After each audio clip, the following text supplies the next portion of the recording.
খিদামি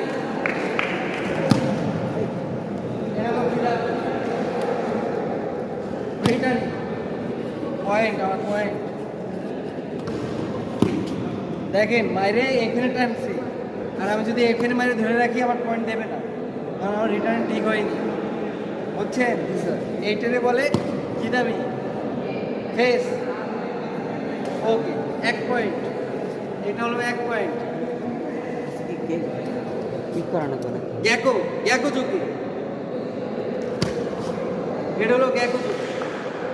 1 point দেখছেন কিভাবে মারছি গ্যাকো ব্যথা লাগে